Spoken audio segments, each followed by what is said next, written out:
Yes, it's true. Amazon wants your dirt.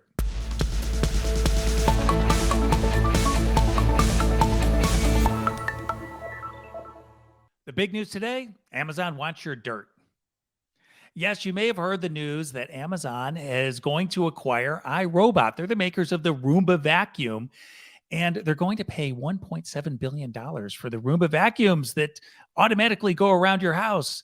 Robot vacuums are actually a pretty big market, and that's the first thing to know about this. Amazon is so large that it has to be in big markets in order for it to actually make a difference. And this is pretty big. Fortune Business Insights say that it's about a $12 billion market as of last year. It's going to be bigger this year. They're also suggesting a 27% compound annual growth rate through the end of the decade. Some other people say 18%, but let's just to say it's a large market that's growing quickly.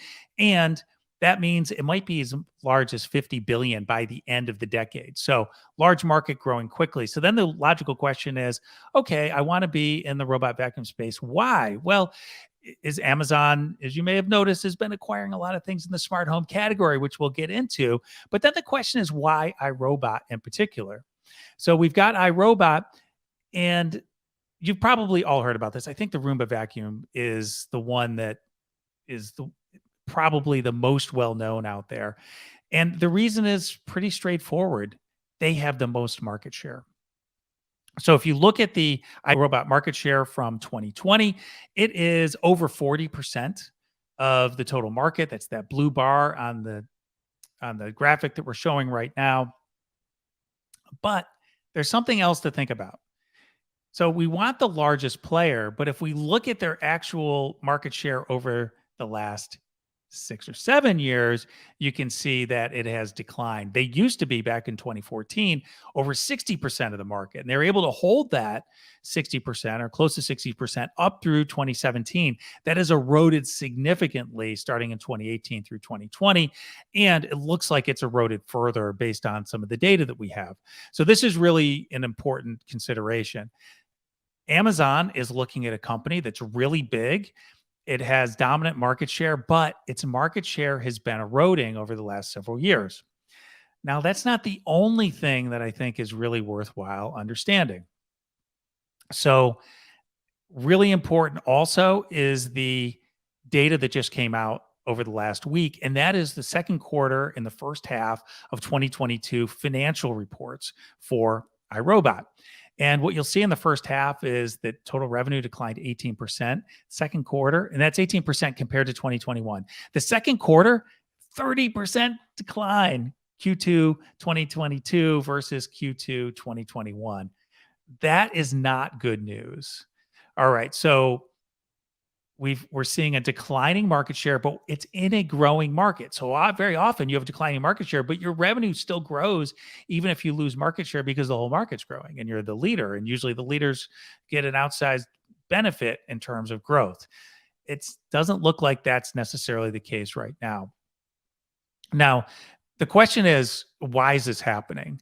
And that's a really important consideration. So iRobot actually had a really monster end of 2020. And then we started to see softness last year in 2021. And then this year, it's just cratered. And the reason they say is that a lot of the retail orders, the retailers, the online retailers, the physical retailers, they just declined. People canceled orders. They didn't make the order. So the forecast was for a lot more sales and a lot more inventory that would be required than actually came about. So what happened then from a financial standpoint? So again, I'm just breaking this down. Amazon wants to buy iRobot, but it's despite some headwinds here. iRobot at the end of last year had $234 million in cash. As at the end of, or at the beginning of July, they had $63 million in cash. That's a tremendous, it's like 25% of the cash. So the question is, where did it all go? Well, it went to inventory. They have $400 million in inventory. This time last year, they had $276 million. So that's $125 million. That's at least part of what's going on there. And actually 2 years ago, their cash balance was $430 million. So they've gone from $430 million to $234 million. This is a company that was going to need a cash infusion one way or the other very soon. And the markets have noticed this. And so if you think about what financial analysts do, they're looking at what's going on. Are there more orders? Are they generating cash, or are they destroying cash and consuming it? Well, they're destroying and consuming it. And earlier this month, there was a 5-year low in the stock price. As a result of that, you can just look at that stock price, just like going down, down, down, down since 2020. Now, you might say, is this a recession? Well, it could be related to the recession. I would think some of it probably is, but the weakness was there beforehand. If you look at that stock price chart going down, the erosion in the market confidence in this company started before the recession came about. And so that's another really important thing. Now, there might be some other reasons that we think about why Amazon would want a distressed asset like this. Okay, so the first thing I'll say is this one over here, the Amazon Echo. Amazon Echo gave Amazon a really tremendous success. You might remember that in 2014, two products came out by Amazon. One was the Fire Phone, which was supposed to be their big play for mobile, and we knew that a year later it just wasn't going to happen. They pulled back. They admitted that it wasn't going to succeed. But at the same time, we saw this little spark going on. This underhyped solution, the Amazon Echo, gave Amazon position in every home around the world. Not every home, but about a third of homes in most of the markets uh, where they're operating. And so that foothold really led to a lot of things that were really interesting. So why does someone like Amazon want iRobot and the Roomba vacuum? Because it goes along with their smart home strategy. Now, Apple and Google, they own the mobile experience. Google owns search. Apple's dominant wearables, Apple Watch, AirPods, that type of thing. Amazon is slowly increasing its grip on the home, and that's really important. So when we think about the smart speakers, that's sort of the obvious place that they've had some success.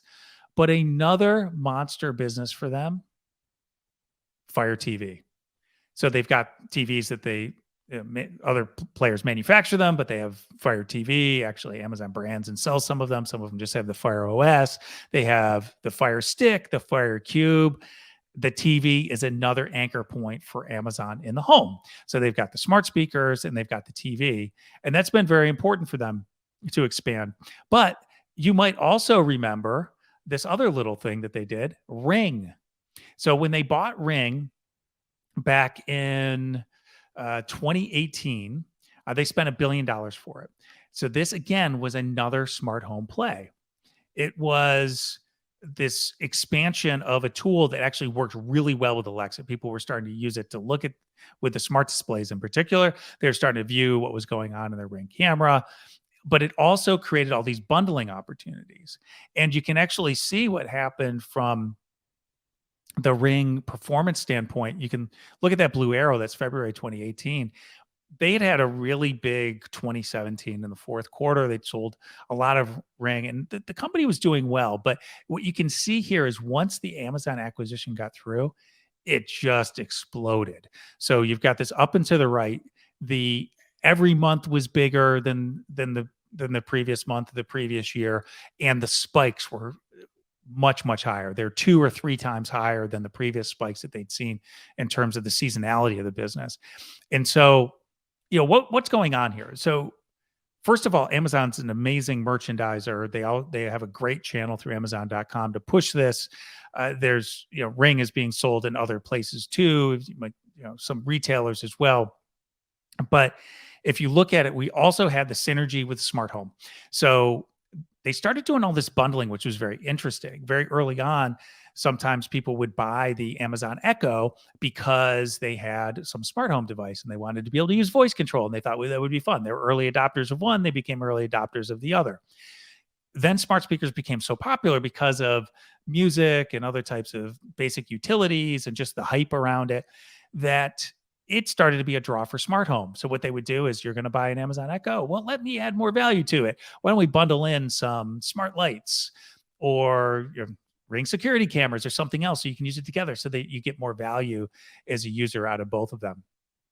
And so when we think about this space as well, we're going to think about Roomba. So ask Roomba to clean the kitchen. It's using your Amazon Echo. So this is a really important idea. Now, this isn't the only acquisition that we're or that Amazon has made in this space. So you think about iRobot being after Ring, but also after Arrow, which was the home Wi-Fi. Also after Blink, which is another home security camera system that they bought before Ring. So Amazon has been looking to accumulate in this space, and that's really important to them. They have this opportunity to own the home. They thought they were going to own the smartphone. They were hoping to like really get positioned there, but in the end, what's happening is they've got the best position in the home right now, and it's really for anybody else to challenge them. And with Google's pullback from features like third-party Google Assistant actions, which looks like a pullback just in general in terms of their hardware for the home, Amazon's going to be that much stronger. Now, there is another angle here that I think some people have been talking about, and it's worthwhile mentioning, and that is home robots.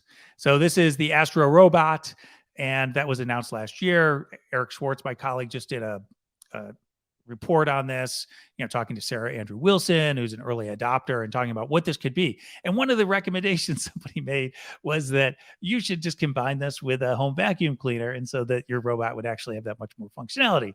Well, I kind of hope they don't do that, because these special purpose devices are actually better than when you start putting them all together. But there's another thing around robots. iRobot has over 1,500 patents. And so Amazon has already signaled that they're really interested in robots. It might be really useful for them, just from a protection standpoint, to have that patent portfolio. Plus, they get the tactical benefit from smart home. So here's the long and short of it. You've got the bundling and with smart home. So that's a good tactical efficiency. They'll be able to sell more products they already have by doing this bundling together. iRobot and Roomba have been very important from the additional benefit from Amazon Alexa in the home. And so given that they are going to have a cash infusion and might become distressed at some point, it's actually a good time for Amazon to rescue them and to prop them up, and then to actually reinvigorate growth. Some people might suggest that Ring actually was in a similar position back then. And then we have this other thing that nobody's talking about, and that is the iRobot patent portfolio. I have a feeling that the benefit of this long term is going to be strictly around those patents. So that is the breakdown on why Amazon is buying iRobot. I hope you like it. Hit me up on the Twitter at Bret Kinsella. Let me know what you think. What did I miss in this analysis? Why do you think Amazon is buying iRobot? And let's see what happens. Thanks a lot.